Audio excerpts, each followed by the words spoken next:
Maulidina TV. Gus Wafi tiba-tiba jadi ahli nasab dan pakar sejarah. Dia membantah tesis Kiai Imaduddin tentang nasab Ba'alawi.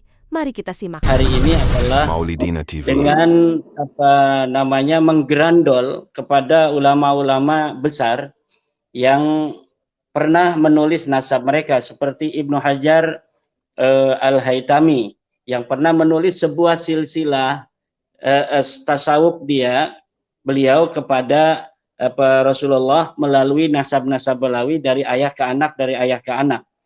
Dan kemudian juga dari Murtada Az-Zabidi yang katanya menulis kitab Ar-Raddul Jali, yang kemudian telah terbukti bahwa kitab Ar-Raddul Jali itu bukanlah kitab karangan daripada Murtada Az-Zabidi. Khusus mengenai Ibnu Hajar itu di dalam kaidah ilmu nasab, bahwa sebuah riwayat tentang nasab itu tidaklah disebut sebagai pengisbatan nasab sepanjang di dalam pencatatan itu bukan dicatat di dalam kitab nasab dan tidak berdasarkan tahqiqul ansab, tahqiq umudin nasab. Jadi tidak disebutkan bagaimana Ibnu Hajar, apakah beliau ini menuliskan itu berdasarkan hasil penelitian atau hanya taken for granted dari gurunya, bahwa silsilah gurunya seperti ini, kemudian diberikan kepada Ibnu Hajar dengan pengakuan gurunya bahwa silsilah saya mendapatkan tasawuf ini seperti ini. Kemudian Ibnu Hajar dengan husnudzon kemudian mencatat di dalam kitabnya yang disebut dengan Sabat Ibnu Hajar itu. Nah, itu kita, karena Ibnu Hajar sudah tidak ada, tentunya kita sulit untuk meminta pertanggungjawaban kepada Ibnu Hajar. Makanya saya mengajak kepada orang-orang yang selalu membawa nama-nama besar orang-orang yang sudah meninggal, sebutkan saja hari ini siapa yang ingin menjadi wakil dari ulama-ulama besar yang sudah meninggal itu untuk mempertahankan itu. Kalau menganggap Ibnu Hajar telah mengisbat Ba'lawi, misal, atau Syekh Nawawi Tanara telah mengisbat Ba'lawi, atau Syekh Hasyim Asy'ari telah mengisbat Ba'lawi, silakan siapa yang ingin menjadi pembela mereka semua untuk kemudian berdialog, berdiskusi dengan saya untuk mempertahankan narasi itu, untuk mempertahankan kesimpulan itu. Kalau kita terus-terus berkata tentang Ibnu Hajar telah mengatakan, Imam Murtada Az-Zabidi telah mengatakan, saya sudah selesai untuk menjawabnya, bahwa hal itu tidak bisa disebut sebagai pengisbatan nasab. Tetapi bagi masyarakat awam itu masih sangat bisa dijadikan sebagai narasi yang bisa mengajak masyarakat awam untuk tetap mempercayai nasab mereka. Maka siapa di antara Ba'lawi saat ini dari seluruh dunia Ba'lawi yang dianggap paling alim untuk menjadi wakil dari semua ulama-ulama yang katanya mengisbat itu, untuk kita duduk bersama kemudian membicarakan tentang nasab mereka yang palsu itu? Siapa di antara mereka Ba'lawi di seluruh dunia itu yang kira-kira sanggup untuk menjawab bahwa nasab mereka tidak terputus? Saya mengatakan nasab mereka terputus, mereka bukan turunan Nabi, mereka tidak ada kaitan sama sekali dengan orang Arab, mereka tidak ada kaitan dengan orang Yaman. Karena mereka sebenarnya bukan orang Yaman. Mereka orang-orang yang datang ke Yaman, ke Hadramaut, ke Kampung Tarim, kemudian beranak pinak di sana pada sekitar abad ke-7, 8, 9. Saya lebih baru ke abad ke-8 Hijriah, walaupun ada beberapa narasi dari Bani Adal yang mengatakan bahwa leluhur mereka itu sudah datang pada abad ke-6 Hijriah. Kan kalau Ba'lawi mengakuinya mereka datang pada abad ke-4 Hijriah, 317 Hijriah mereka sudah datang ke Yaman. Itu tidak bisa dibuktikan oleh narasi-narasi kitab-kitab nasab dan sejarah masa lalu yang hari ini mampu kita baca. Kitab-kitab nasab, kitab sejarah yang ada di abad ke-4 itu ada. Abad ke-3 ada. Abad ke-2 yaitu Ibnu Hisam. Kemudian siapa lagi? Abu Ishaq, itu sudah ada kitab nasabnya, kitab sejarahnya maksudnya. Kemudian Tarikh Baghdad, kemudian Al-Kamil fit Tarikh, semuanya ada. Apakah ada di antara kitab-kitab masa lalu di bawah abad kelima itu yang menyebutkan mereka itu pernah ada di Yaman? Tidak ada. Pada abad ke-7 sendiri, tidak ada satu kitab pun di Yaman yang hari ini kita bisa akses yang menyatakan Ba'alawi sudah ada di Yaman. Tidak ada. Abad ke-8 tidak ada. Baru di abad ke-9 Ali As-Sakron itu kemudian mencatatkan nama mereka, kemudian seakan-akan mereka sudah ada beberapa abad di masa lalu, yaitu abad ke-4. Padahal semua itu tidak terbukti sama sekali. Siapa di antara para ulama Ba'alawi atau Muqib bin Ba'alawi yang mampu untuk menghadirkan sebuah bukti ilmiah berdasarkan kitab atau manuskrip yang bisa kita akses bersama, yang menyatakan bahwa Ba'alawi sudah ada di Yaman pada abad ke-4, ke-5, ke-6, ke-7. Tidak ada, sama sekali tidak ada. Kalaulah mereka sudah ada di abad ke-6 misalnya, maka kitab As-Suluk akan menyebut nama-nama itu. Sedangkan nama-nama yang diatribusikan oleh Rumel Abbas sebagai nama Ba'alawi, itu nama-nama orang yang mirip dengan Ba'alawi, yang kemudian disebutkan sebagai Ba'alawi hari ini. Padahal itu adalah ulama-ulama Ba'alawi dari keluarga Bajadid yang tidak ada kaitan sama sekali dengan keluarga Ba'alawi. Maulidina TV. Manuskrip yang paling tua di Madura itu tahun 1000 Hijriah. Tahun 1000 itu yang paling tua, nggak ada yang lebih tua dari itu. Ada di Bangkalan. Tahun 1000. Jadi semuanya ini kan satu kakek tapi bercabang-cabang. Nah, manuskrip yang ditemukan yang paling tua itu tahun 1033 Hijriah. Berarti masuk abad ke-11. Itu yang paling tua manuskripnya. Dan itu yang sudah taufik, yang memiliki wathaqoh, maksudnya sudah dibenarkan oleh orang-orang yang ahli lah gitu. Tahun 1000 kalau disambung ke Musa Al-Kadzim jadinya 850 tahun, Kiai. Mencari data per abadnya itu sulit dan bahkan bisa jadi mustahil, karena yang dibahas ini nasab bukan Al-Quran. Kalau Al-Quran kita nyari yang di zaman Sayyidina Utsman saja sekarang bisa jadi ada.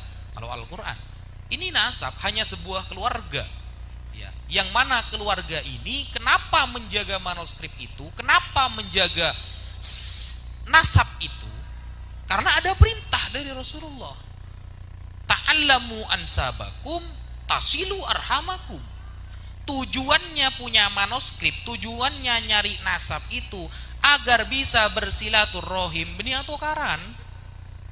Terbalik semakin ya kan. Nasab esare sampai ke Cenah kayak entar atau karabi tretan Islam tibi kan terbalik. Padahal kata Nabi itu belajarlah nasab kalian, pelajari yang tujuannya tasilu arhamakum gitu loh, untuk menyambung silaturrohim malejen banyak tretan benih malejen banyak moso. Nah sekarang kan beda ternyata, niatnya itu oknum-oknum ini niatnya itu biar tahu kalau ini loh saya keturunan Nabi juga. Nah ada gitunya, ada sombongnya. Padahal tujuan Nabi suruh belajar nasab agar kamu tambah banyak saudara. Kalau sudah tambah banyak saudara, tambah banyak yang mendoakan. Kalau sudah tambah yang banyak yang mendoakan, silaturrohim bisa ada manfaatnya. Karena kata Rasulullah, termasuk yang memberkahi rezeki kita, memberkahi umur kita adalah bersilaturrahim. Itu tujuannya, agar hidup berkah, rezeki berkah. Gitu. Nah sekarang kayak dibuat sombong-sombongan sama oknum-oknum ini. Jok tak terlalu dari jalur Ba'alawi kok. Dari sini saja sudah salah. Seharusnya kalau mereka objektif, yang Ba'alawi monggo, yang Musa Al-Kadzim monggo. Bisa jadi saudara kan.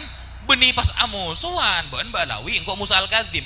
Sejak kapan Sayyid Musa Al-Kadzim ngajari nggak nikah kan gitu. Makanya sampai detik ini makom Sayyid Musa Al-Kadzim diziarahi umat Islam sedunia, menyatukan umat Islam, bukan malah mengkafir-kafirkan atau memecah belah umat Islam. Makom beliau sampai detik ini, kalau ada orang punya hajat, kata para ulama, kalau ada orang punya kesusahan, datang ke makam beliau, berwasilah, beristighatsah, banyak yang dikabulkan hajatnya. Makamnya menjadi penyatu umat Islam. Sekarang manuskripnya jadi pemecah umat Islam, kan terbalik. Kan begitu.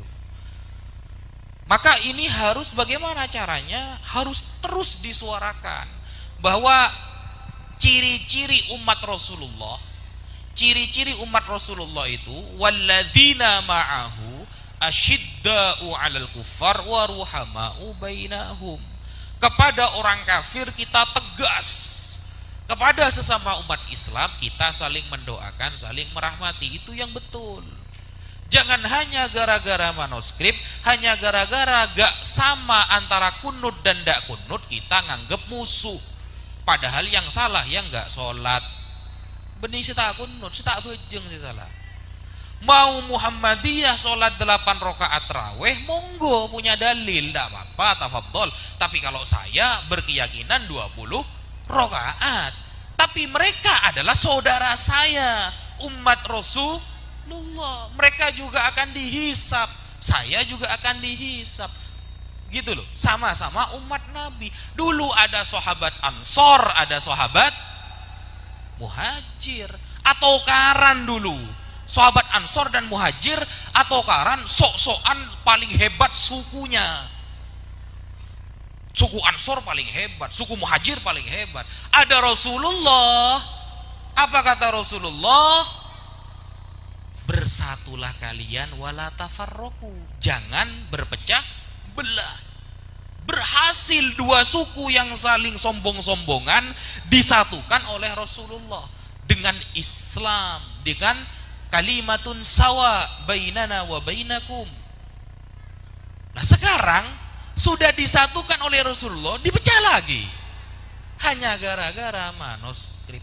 Kalau pakai Musa Al-Kadzim jaraknya tambah jauh, 850 tahun, itu mustahil dicari, gak bisa. Kalau lewat jalur Ba'alawi 500 tahun lebih minim, selisih 350 tahun. Gini saja, gampangannya begini. Wali Songo, kita bahas Wali Songo. Wali Songo yang paling terkenal kan Sunan Gunung Jati. Kenapa kok paling terkenal? Karena Sunan Gunung Jati itu sultan, raja. Jadi benigun lambe, reng lambe nih, kepada bi semangken, mon sogi nih kegempang nyeret-retan. Kabi banyak sing aku ah. Mulai tadi besebi melarat, make setan tak pati nyapa ya. Tak pati nyapa kan. Manuskrip terlengkap dari Wali Songo itu adalah Sunan Gunung Jati, karena dia sultan dulu. Jadi catatannya itu jelas. Gitu, daripada yang lain. Bukan berarti yang lain gak ada ya, daripada yang lain paling lengkap. Nah sekarang saya tanya misalnya, adakah dari ulama Indonesia atau ustadz Indonesia yang tahu secara detail kisah Sunan Gunung Jati? Gak ada. Paling cuma tahu kisah ininya, bagaimana belajar beliau selama di pesantren, bagaimana, gak ada. Padahal jarak kita dengan Sunan Gunung Jati hanya selisih 3 atau 4 abad. 4 atau 5 abad. Apalagi Musa Al-Kadzim, apalagi Sayyid Alawi bin Ubaidillah bin Ahmad bin Isa Ar-Rumi An-Naqib. Ceritanya saja kita tahu dari lisan ke lisan. Cerita Sunan Gunung Jati yang beliau itu adalah pemimpin perang, taunya kan dari lisan ke lisan. Karena yang meriwayatkan orang soleh kita percaya. Karena dalam Islam kesikohan seseorang itu bisa dijadikan dalil kalau bercerita. Dia orang yang soleh, bercerita saya percaya gitu. Sekarang nemu manuskrip Musa Al-Kadzim, saya tanya, ulama nasab dunia siapa yang akan mengakui itu? Kan tidak bisa kayak gitu. Makanya manuskrip untuk kekeluargaan itu dijaga untuk mencari saudara agar bisa bersilaturahim. Wis, itu toh. Di akhirat apakah berguna? Tidak berguna. Demi Allah, tidak berguna nasab itu di akhirat. Abu Jahal, Abu Lahab, apa Nabi tidak beriman kepada Rasulullah, apakah surga? Tidak bisa. Jadi tujuannya punya manuskrip, punya tahu kalau kita nasab orang soleh, agar bisa nyontoh kakek kita, kita bisa menjaga marwah kakek-kakek kita. Saya saja difitnah keturunan PKI, Kiai. Difitnah banyak sekarang. Kenapa Wafi bela Ba'alawi? Ternyata keturunan PKI. Saya katakan oke, nggak apa-apa.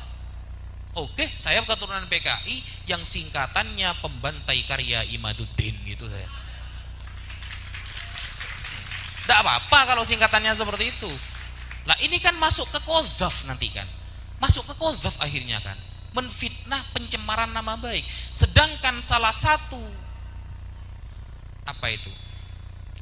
tujuan Islam, salah satu tujuan Islam itu bukan hanya muhafadhatun nasl, bukan hanya muhafadhatud din, tapi juga muhafadhatul irdi, menjaga nama baik seseorang. Makanya haram gibah, haram adu domba, haram qadzaf dan lain sebagainya. Tujuan manuskrip agar kita bisa menjaga marwah kakek-kakek kita, kita bisa meniru kesolehan beliau, agar bisa mencari saudara, tasilu arhamakum, bisa bersilaturahim, bukan untuk bangga-banggaan, apalagi untuk kunci menyelamatkan di akhirat. Tidak bisa, tidak bisa. Di dalam Al-Quran, innama yuridullahu liyudhiba ankumur rijsa ahlal baiti wa yutahhirakum tathira. Itu cuma Sayyidah Fatimah, Sayyidina Ali, Hasan, Husain, sudah cukup. Sayyidina Umar saja menangis setiap hari setelah Rasulullah wafat. Ditanyakan oleh sahabat, ya Umar, kenapa engkau menangis? Bukankah kamu termasuk 10 sahabat yang dijamin masuk surga? Asyrah mubasysyirina bil jannah, 10 sahabat yang dijamin masuk surga. Apa kata Sayyidina Umar? Ya, Rasulullah menjamin saya surga, tapi Rasulullah tidak menjamin saya tidak masuk neraka. Masuk akal. Itu Sayyidina Umar, Pak. Orang yang makamnya di samping Nabi, orang yang membela Nabi di paling depan, bertemu langsung dengan Nabi bukan lewat mimpi. Sayyidina Umar menangis setelah Rasulullah wafat. Alasannya, Rasulullah memang menjamin saya surga, tapi Rasulullah tidak pernah menjamin saya tidak menyentuh neraka. Bisa jadi saya neraka dulu baru surga. Umar seperti itu, yang dijuluki Al-Faruq bainal haq wal batil. Apalagi kita, Pak. Maulidina TV. Setelah kita berbincang-bincang panjang, dia mengeluarkan statement. Sekarang para habaib sudah kalah. Tidak ada yang berani berdebat dengan si penuduh. Sontak saya kaget. Tentang masalah apa? Ya ini, Ustadz. Tentang masalah yang rame-rame nasab. Bahwa si penuduh sudah membuat sebuah karya ilmiah, sebuah kitab yang meragukan ketersambungan nasab para habaib kepada Rasulullah SAW. Bagi kita semua, sebenarnya polemik nasab Ba'alwi ini sudah menang telak. Tidak ada satupun narasi dari mereka kecuali penyesatan dan framing jahat yang mereka lakukan. Tidak ada bantahan ilmiah apapun yang bisa mereka lakukan. Tidak ada bukti kitab sejaman yang bisa mereka hadirkan hingga detik ini untuk membuktikan bahwa keabsahan nasab mereka adalah benar adanya. Yang pertama kali Al-Fakir pikirkan adalah, loh berarti guru-guru saya salah semua, baik di Sidogiri ataupun yang lain. Berarti salah semua dong. Mereka juga takut dengan segala alasan untuk melakukan tes DNA sebagai sebuah kajian yang diakui oleh seluruh dunia. Bahkan Muktamar Nahdlatul Ulama ketika di Boyolali bisa memberikan fatwa bahwa tes DNA bisa membatalkan ilhaq nasab, yang isinya banyak para kiai-kiai yang sangat mengagumi para Sayyidina Ba'alawi, seperti Kiai Haji Maimun Zubair, seperti Kiai Ahmad Nawawi bin Abdul Jalil, pengasuh Pondok Pesantren Sidogiri, seperti Kiai Abdul Alim bin Abdul Jalil, pengasuh Pondok Pesantren Sidogiri, atau Syekhona Khalil Bangkalan, Kiai Haji Hashim Ash'ari, atau kalau kita mau menggunakan para ulama Nusantara, Syekh Yasin bin Isa Al-Fadani, atau Syekh Muhammad Mahfud bin Abdul Mannan At-Termasi, atau kita banyak sekali yang mengakui para sahabat Alawi. Syekh Nawawi Al-Bantani. Syekh Nawawi Al-Bantani ini orang yang alim, allamah. Salah satu kitab yang beliau tulis yang dipelajari seluruh pesantren adalah Nihayatuz Zain fi Irsyadil Mubtadi'in. Beliau mengakui sahabat Alawi. Satu pikiran, berarti semua ulama salah dong. Walaupun mental budak itu jangan keterlaluan. Ingat muasis kita, ingat Mbah Hasyim Asy'ari, ingat Syekh Nawawi Al-Bantani, ingat Syekhona Khalil Bangkalan, ingat penghulu datuk kita Wali Songo yang telah dengan seluruh jiwa raga, darah, harta, nyawa, keringatnya digunakan untuk membangun peradaban Islam di Nusantara. Ketika ada orang yang membuat sebuah tesis karya membatalkan nasabah Alawi, karena curiga dan penasaran, saya minta kitab itu kepada sebagian teman Al-Fakir yang datang ke rumah. Adakah kitab PDF-nya atau Anda memiliki kitab? Lalu dia berikan, ini kitabnya. Mbak Alwi juga tidak bisa menghadirkan bukti isbat nasab dari negara leluhurnya. Hingga detik ini hanya berkelit dan berkelit saja. Mana kalau benar keturunan keluarga zuriyah Nabi dari Yaman, hadirkan isbat nasab dari Yaman. Kalau benar bahwa Sayyid Ahmad bin Isa hijrah dari Irak ke Yaman, hadirkan isbat nasab dari Irak. Berikan saya waktu 1 minggu untuk mempelajari kitab ini. Setelah 1 minggu, insya Allah Al-Fakir akan memberikan statement mengenai kitab tersebut. Ternyata setelah waktu 1 minggu berlalu, banyak Al-Fakir temukan kesalahan. Jangan ngaku cucu Nabi distempel di Jakarta. Emangnya Nabi orang Jakarta? Emangnya leluhur Nabi awal-awalnya tersebar di Jakarta? Mikir para muhibbin. Bahkan di halaman pertama ketika menarasikan di awal-awal, ketika si penulis buku itu menarasikan bahwa termasuk amar ma'ruf nahi mungkar adalah menggali nasab yang masih ikhtilat, yang masih campur, yang masih terjadi syubhat, maka di sanalah Al-Fakir yakin bahwa si penulis bukan sesuai dengan data ilmiah, tetapi sesuai dengan nafsu pribadi. Anda sedang diperbudak, sadarlah Anda. Kalau tidak, nanti seluruh generasi cucu Anda akan menjadi budak selamanya dari orang palsu yang ingin menjajah dan membelokkan sejarah leluhur kita di Nusantara. Karena tidak ada para ulama yang mengatakan ikhtilatun nasab itu termasuk amar ma'ruf nahi mungkar untuk mengungkapnya. Tidak ada. Kalau kita buka kitab Al-Hawi, karya Al-Hafidh As-Suyuti, Al-Imam Ibnu Hajar Al-Haytami dalam Fatawa Al-Hadithiyah atau Fatawa Al-Kubra, dan para ulama yang lain. Yang ngomong Kiai Imaduddin walaupun pengarang kitab kelas dunia, puluhan kitabnya dicetak, digunakan di luar negeri, mereka tidak percaya. Karena mentalnya inlander. Honden and inlander. Ketika ada orang yang mengaku-ngaku sebagai dzurriyyah Rasulullah, kemudian tidak bisa dibuktikan secara ilmiah, apakah para ulama langsung menghajar, menfitnah, merobohkan statementnya, lalu mengajak debat seluruh dunia? Tidak ada yang seperti itu, tidak ada. Ini narasi yang jahat, doktrin perbudakan spiritual yang mengakibatkan kapitalisme agama, dan korbannya adalah warga bangsa pribumi Nusantara. Dan NU jangan diam saja, jangan menjadi mental budak. NU dengan seluruh muasisnya adalah para pejuang, para pemimpin besar, seorang yang alim. Tadi sudah dikupas bahwa NU lah yang menyelamatkan Mbak Alwi dari deportasi. Para ulama sudah tawakuf. Kita secara ilmiah, antum bukan keturunan Rasulullah. Andaikan dia terus menarasikannya, maka nanti amir yang akan memberikan semacam tahdzir, semacam takzir kepada si pengaku. Karena jelas mereka tidak ada jejaknya pada tanggal 28 Oktober 1928 Sumpah Pemuda. Tidak ada jejak mereka di dalam 10 November 1945 Hari Pahlawan. Di dalam Hari Santri Resolusi Jihad juga tidak ada. Di dalam PPKI Persiapan Kemerdekaan Indonesia tidak ada. Di dalam revolusi menghadapi penjajah Belanda, agresi militer pertama, kedua juga tidak ada.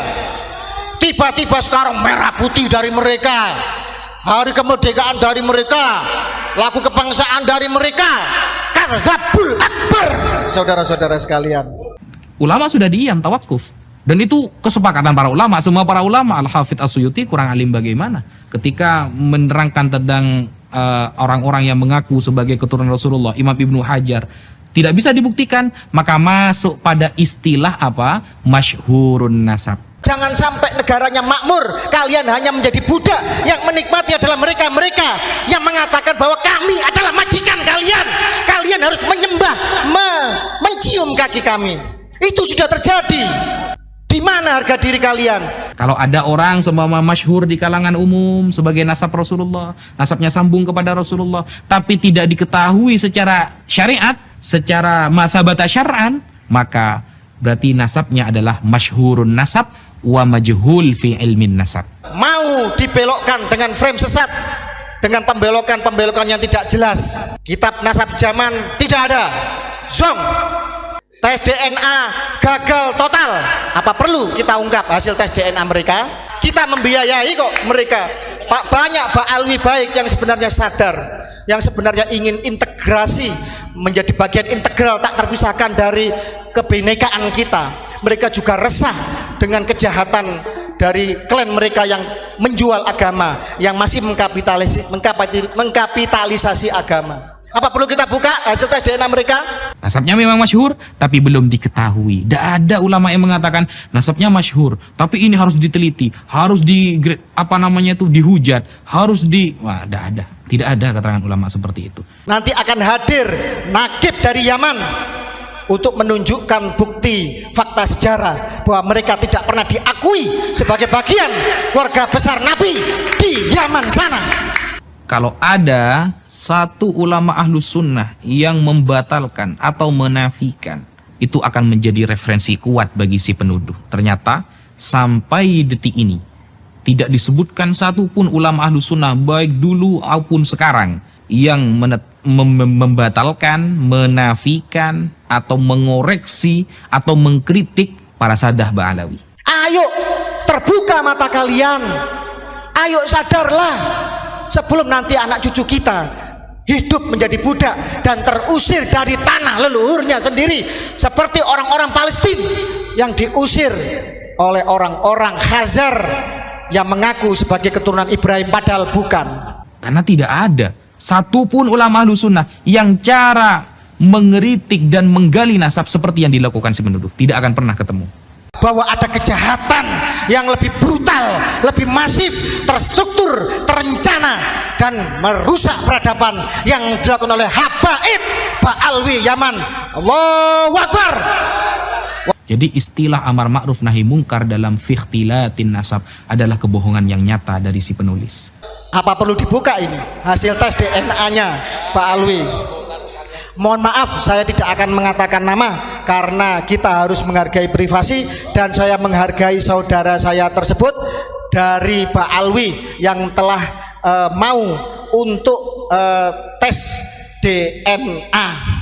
Saya akan buka bahwa yang bersangkutan sudah tes DNA di Family Tree DNA. Jelas bahwa haplogrup Y-DNA mereka adalah G. Maulidina TV. Bagi kita semua, sebenarnya polemik nasab Ba'alwi ini sudah menang telak. Tidak ada satupun narasi dari mereka kecuali penyesatan dan framing jahat yang mereka lakukan. Tidak ada bantahan ilmiah apapun yang bisa mereka lakukan. Tidak ada bukti kitab sejaman yang bisa mereka hadirkan hingga detik ini untuk membuktikan bahwa keabsahan nasab mereka adalah benar adanya. Mereka juga takut dengan segala alasan untuk melakukan tes DNA sebagai sebuah kajian yang diakui oleh seluruh dunia. Bahkan Muktamar Nahdlatul Ulama ketika di Boyolali bisa memberikan fatwa bahwa tes DNA bisa membatalkan ilhaq nasab. Tetapi anehnya justru ada dari oknum PBNU yang justru memframing bahwa tes DNA adalah tidak presisi dan lain sebagainya. Walaupun mental budak itu jangan keterlaluan. Ingat muasis kita, ingat Bahasim As'ari, ingat Syekh Nawawi Al-Bantani, ingat Syekhona Khalil Bangkalan, ingat penghulu datuk kita Wali Songo yang telah dengan seluruh jiwa raga, darah, harta, nyawa, keringatnya digunakan untuk membangun peradaban Islam di Nusantara. Saudara-saudara sekalian, Mbak Alwi juga tidak bisa menghadirkan bukti isbat nasab dari negara leluhurnya. Hingga detik ini hanya berkelit, dan berkelit saja. Mana kalau benar keturunan keluarga zuriyah Nabi dari Yaman, hadirkan isbat nasab dari Yaman. Kalau benar bahwa Sayyid Ahmad bin Isa hijrah dari Irak ke Yaman, hadirkan isbat nasab dari Irak. Jangan ngaku cucu Nabi distempel di Jakarta. Emangnya Nabi orang Jakarta? Emangnya leluhur Nabi awal-awalnya tersebar di Jakarta? Mikir para muhibbin, Anda sedang diperbudak. Sadarlah Anda. Kalau tidak, nanti seluruh generasi cucu Anda akan menjadi budak selamanya dari orang palsu yang ingin menjajah dan membelokkan sejarah leluhur kita di Nusantara. Allahu Akbar. Saya hadir ke sini merupakan bentuk solidaritas. Saya datang membawa logo, yaitu Keraton Surakarta Hadiningrat. Ini resmi, yang tanda tangan kekancingan saya adalah raja, artinya bukan abal-abal, ya bukan palsu, nasab nabi palsu, bukan, ini asli resmi. Ini damar Kedaton Nusantara, simbol dari dari Gusti Kanjeng Pangeran Haryo Adipati Benowo, pemangku Yogiswara dan Pajimatan. Karena apa? Fakta pemimpin bangsa ini, seluruh pemangku kebijakan, seluruh rakyat harus membuka matanya. Banyak ratusan makam-makam yang telah diakui oleh orang-orang Yaman, terutama Habaib Alwi. Ini kejahatan yang sangat brutal di Nusantara, saudara-saudara sekalian. Bagaimana keluarga Hamengkubuwono diakui sebagai bin Yahya? KRT Sumodiningrat jelas makamnya telah dirubah menjadi bin Yahya. Kemarin di Nitian, alap-alap Mataram. Kemudian keluarga kita dari keluarga Hamengkubuwono, dari para aktivis pencinta budaya PSN di Yogyakarta, Laskar Mataram, menertibkan makam putra dari Panembahan Senopati di Nitian Jogja menjadi Al-Idrus. Ini bukan Al-Idrus, ini Gedabrus ini namanya. Kita berhak marah.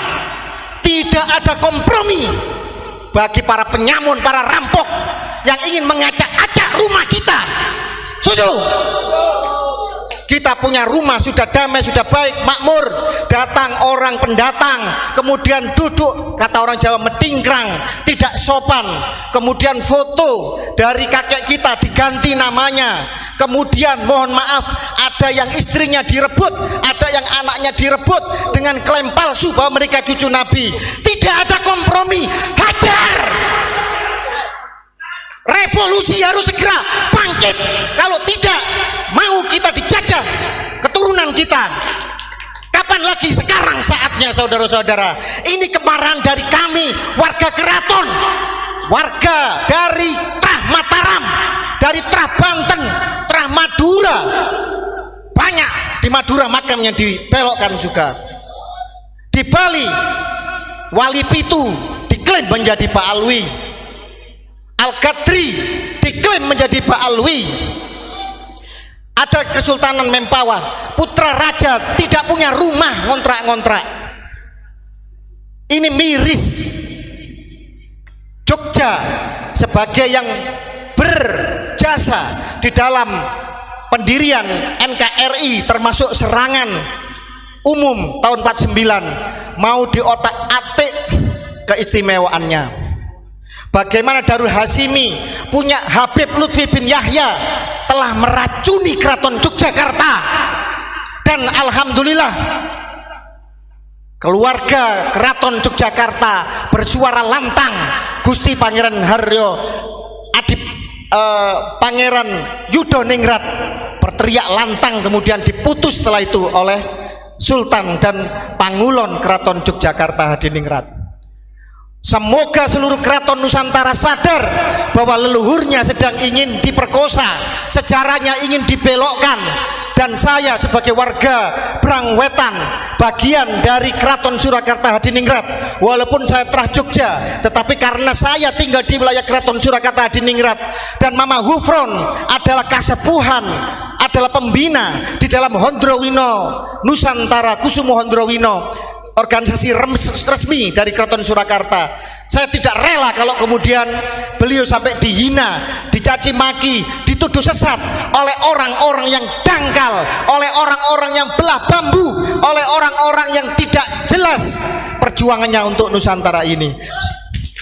Saudara-saudara sekalian, Mama Hufron hadir menjadi seorang ulama, tidak mendawir kepada umatnya.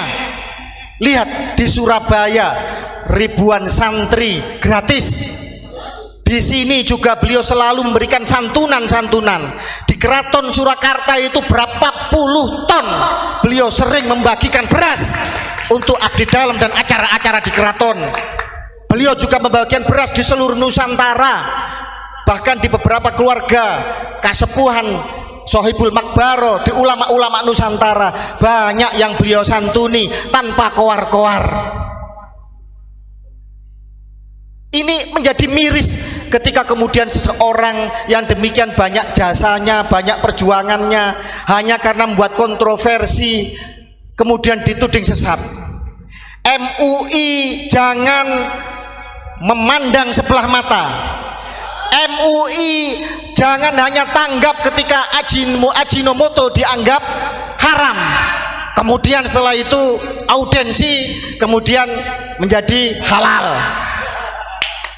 MUI jangan menutup mata dengan banyaknya pembelokan sejarah, makam-makam yang telah dibelokkan menjadi orang Yaman yang sebenarnya baru datang, pupuk bawang di Nusantara, mau mengacak-acak Islam di Nusantara. MUI jangan diam saja ketika di dalam kitab manakib mereka yang resmi, datuk mereka mengklaim Mi'raj 70 kali dalam semalam. Ini menodai, ini jelas-jelas melecehkan, merendahkan Nabi besar kita Muhammad SAW. MUI jangan diam saja ketika mereka membuat cerita-cerita halu, membelokkan kisah para wali-wali. Keluarga Wali Songo dibelokkan menjadi Yamani, padahal isbat nasab kita, tes DNA kita jelas tidak ada urusannya dengan Yaman. Rukun iman ada 7, tidak perlu haji, cukup ketarim. Ini lucu, Nusantara penuh dengan kejayaan, masa dibandingkan dengan sebuah kota yang gersang, yang tidak ada jejak peradaban sejarahnya dalam dunia Islam. Mohon maaf, banyak literatur mengatakan bahwa Hadramut dan Tarim yang mereka bangga-banggakan bukan bagian dari Yaman di masa Nabi. Yang dimaksud Yaman adalah Yaman Utara di masa Nabi. Sebagaimana ketika Quran menyebut Rum, itu adalah Romawi Timur, Bizantium yang beribu kota di Konstantinopel, bukan Romawi Barat yang telah runtuh 1 abad sebelum Nabi dilahirkan, yang beribu kota di Roma. Sekarang karena penjajahan, karena pembelok, karena faktor geopolitik, kemudian akhirnya Hadramut dan sekitarnya menjadi Yaman Selatan. Padahal dulu di zaman Nabi mereka bukan Yaman. Hadramut ya Hadramut, Yaman ya Yaman. Ini penyesatan model seperti ini sebenarnya sudah saya kupas tuntas dalam banyak tulisan saya, saudara-saudara sekalian. Jadi MUI sekali lagi jangan belah bambu, jangan pilih kasih, jangan tebang pilih. Kalau Mama Hufron yang bicara dengan semut dianggap sesat, bagaimana yang Mi'raj 70 kali dalam semalam? Rukun iman ada 7, haji ditarim, bisa memadamkan api neraka. Ini narasi yang jahat, doktrin perbudakan spiritual yang mengakibatkan kapitalisme agama dan korbannya adalah warga bangsa pribumi Nusantara. Dan NU jangan diam saja, jangan menjadi mental budak. NU dengan seluruh muasisnya adalah para pejuang, para pemimpin besar, seorang yang alim. Tadi sudah dikupas bahwa NU lah yang menyelamatkan Ba'alwi dari deportasi, karena jelas mereka tidak ada jejaknya pada tanggal 28 Oktober 1928 Sumpah Pemuda. Tidak ada jejak mereka di dalam 10 November 1945 Hari Pahlawan, di dalam Hari Santri Resolusi Jihad juga tidak ada, di dalam BPUPKI, PPKI Persiapan Kemerdekaan Indonesia tidak ada, di dalam revolusi menghadapi penjajah Belanda, agresi militer pertama kedua juga tidak ada. Tiba-tiba sekarang merah putih dari mereka, hari kemerdekaan dari mereka, lagu kebangsaan dari mereka, kadzabul akbar, saudara-saudara sekalian. Dan ini jangan diam saja, para sejarawan juga sudah mengupas ini. Jangan karena tersandera oleh kepentingan politik, jangan karena punya besan, punya guru dari kalangan mereka kemudian diam saja. Masalah nasab, klaim sebagai cucu Nabi tidak ada urusannya dengan ilmu dan makom. Yang berguru kepada Ba'alwi boleh, boleh. Berguru pada siapa saja boleh, sampai ke negeri Cina kalau perlu.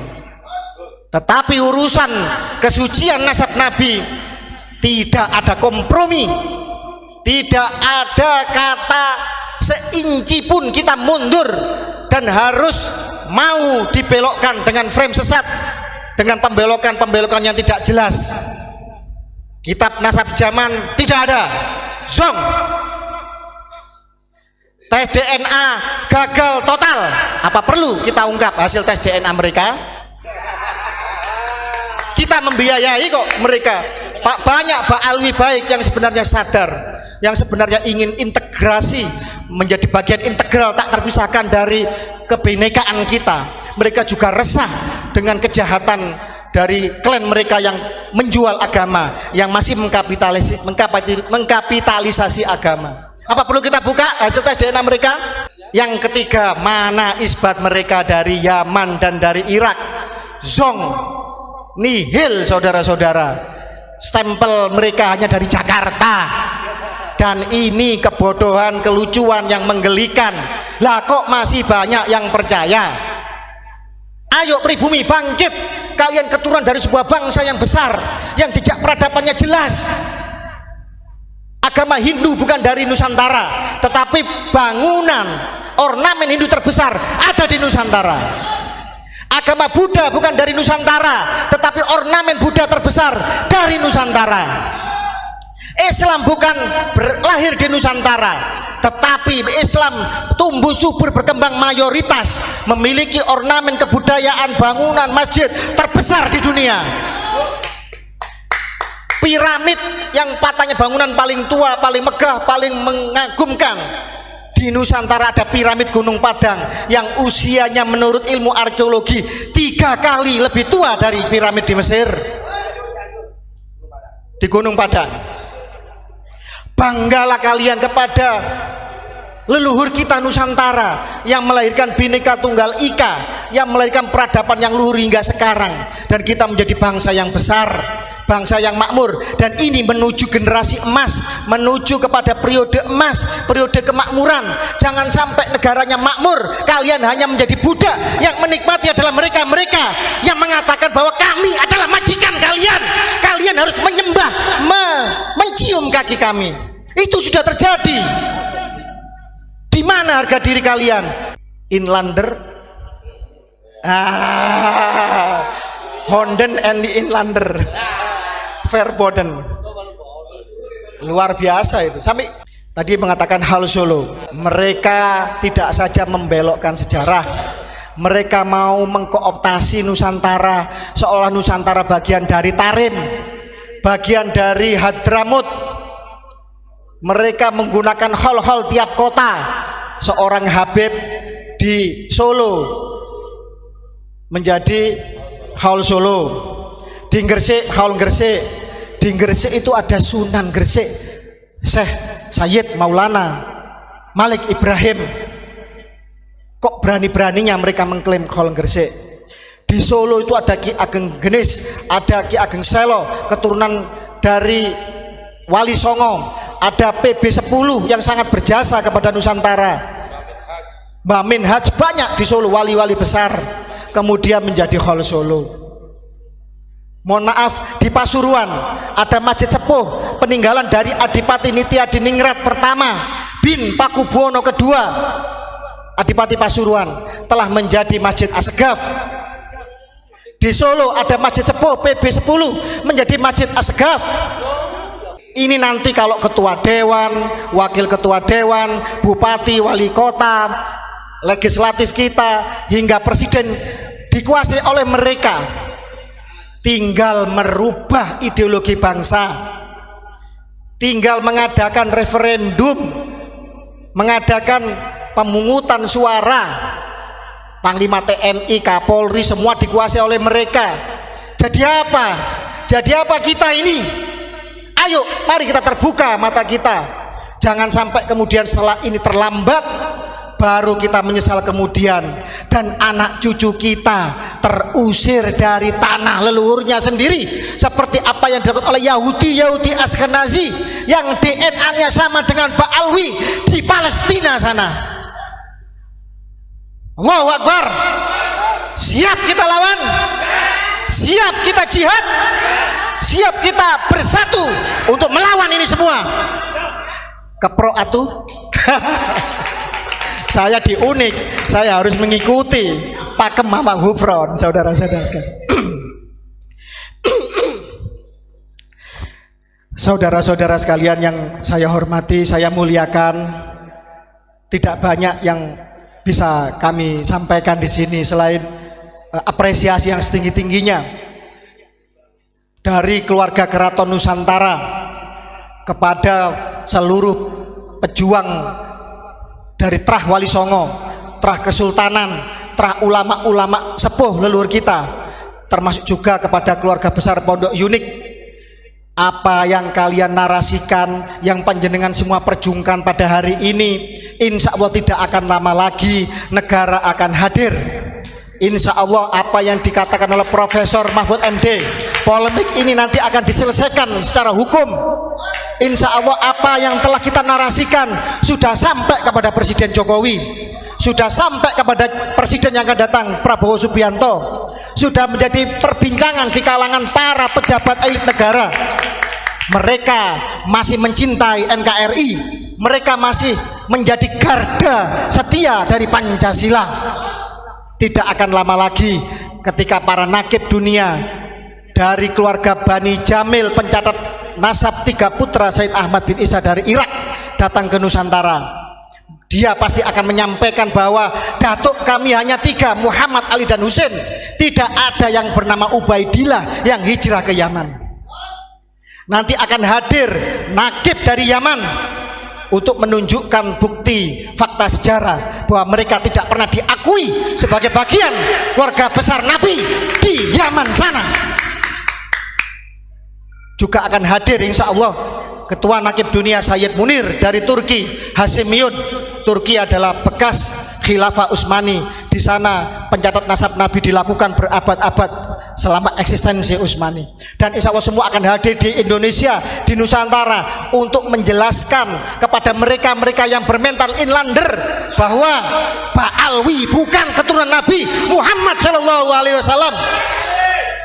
Kalau yang ngomong Gus Fakih Mukodam, Fakih Wirahadiningrat, mereka tidak percaya. Hidungnya pesek, mukanya pribumi, begitu. Ah, lu siapa? Yang ngomong Kiai Imaduddin walaupun pengarang kitab kelas dunia, puluhan kitabnya dicetak digunakan di luar negeri, mereka tidak percaya karena mentalnya inlander. Kalau ketemu orang mata sipit mereka minder, wah ini lebih lihai dalam berbisnis. Kalau ketemu orang matanya biru, rambutnya pirang, wih ini lebih jenius dalam ilmu pengetahuan. Kalau ketemu orang hidungnya mancung walaupun tidak bisa ngaji, pakai surban sebesar ban Vespa, dipikir alim cucu Nabi. Ini mental inlander. Padahal bangsa kita memiliki banyak penemu hebat kelas dunia. Ada B.J. Habibie, panjenengan tahu Bayraktar Turki, drone terhebat saat ini punya Turki. Itu kan sama dengan elang hitam.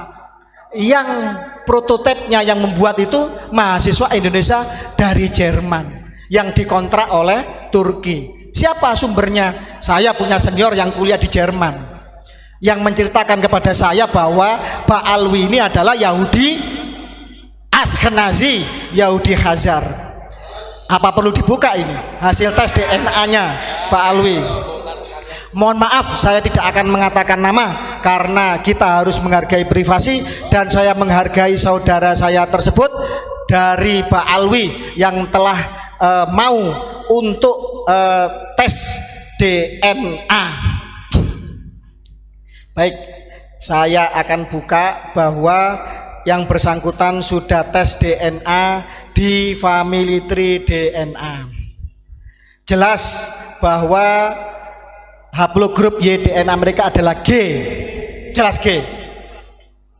Artinya pria dari Kaukasus, dari Bani Khazar yang telah musnah, hancur, menyebar ke seluruh dunia.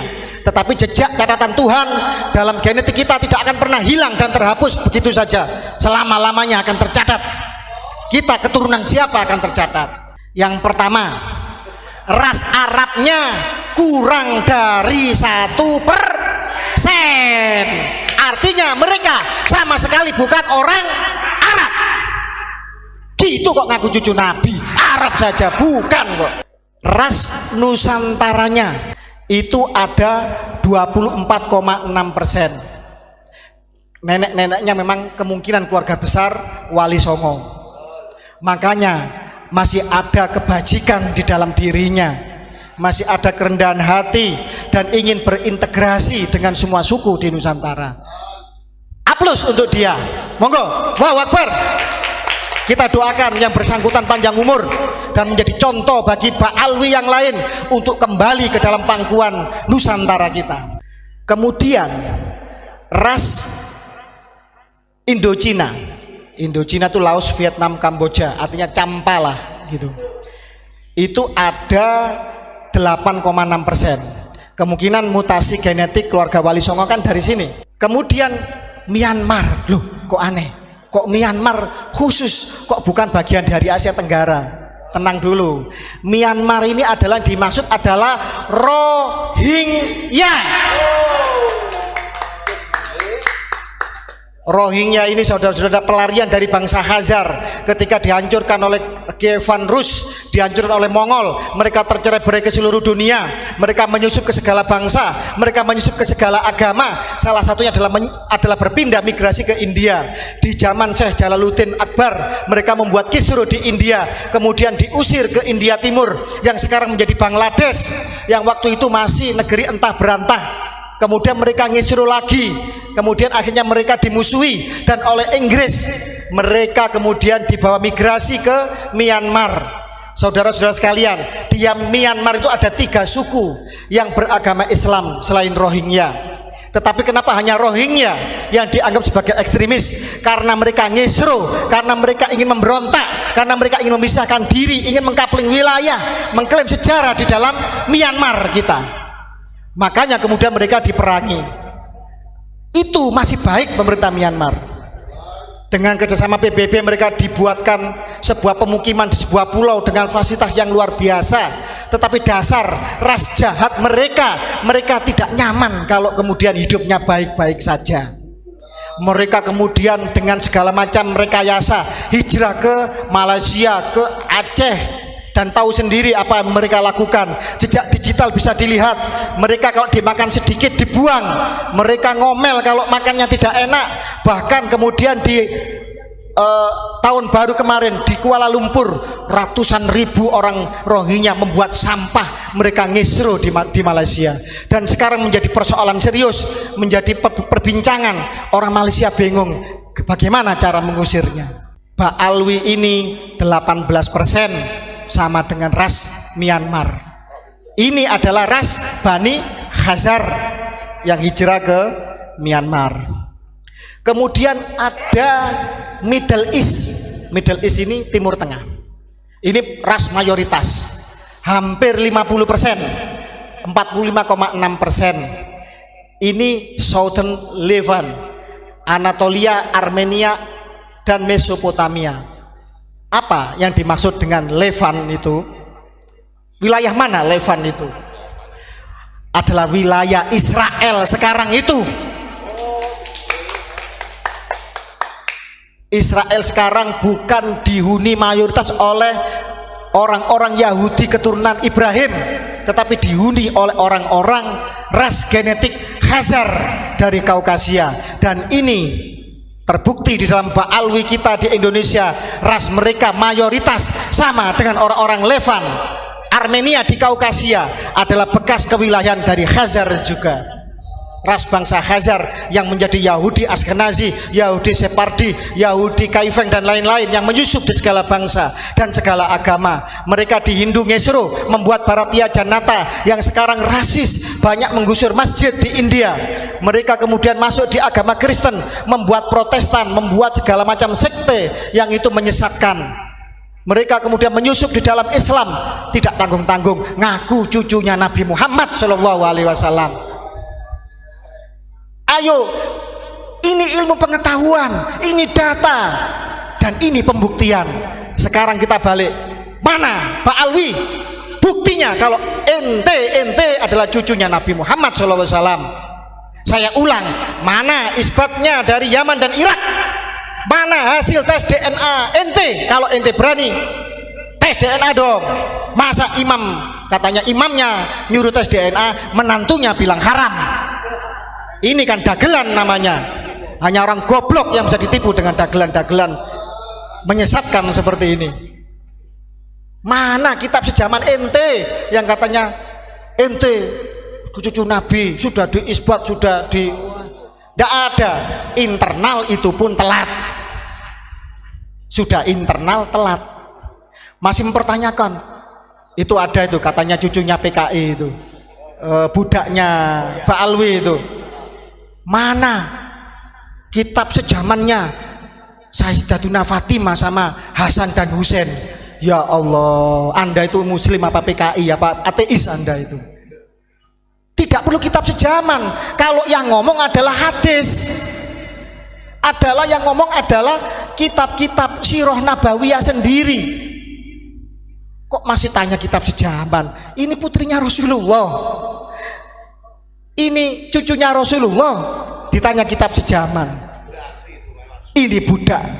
Bayangkan apa gunanya mondok belajar agama kalau putrinya Nabi dan cucunya Nabi sebagai pemuda-pemuda penghulu surga dia ragukan, dia jadikan framing untuk membela nasabnya Yahudi Khazar yang jelas-jelas tidak bisa menunjukkan bukti apapun sebagai cucu Nabi Muhammad SAW. Ayo terbuka mata kalian, ayo sadarlah sebelum nanti anak cucu kita hidup menjadi budak dan terusir dari tanah leluhurnya sendiri seperti orang-orang Palestina yang diusir oleh orang-orang Khazar yang mengaku sebagai keturunan Ibrahim padahal bukan. Bahwa ada kejahatan yang lebih brutal, lebih masif, terstruktur, terencana dan merusak peradaban yang dilakukan oleh Habaib Ba'alwi. Maulidina TV.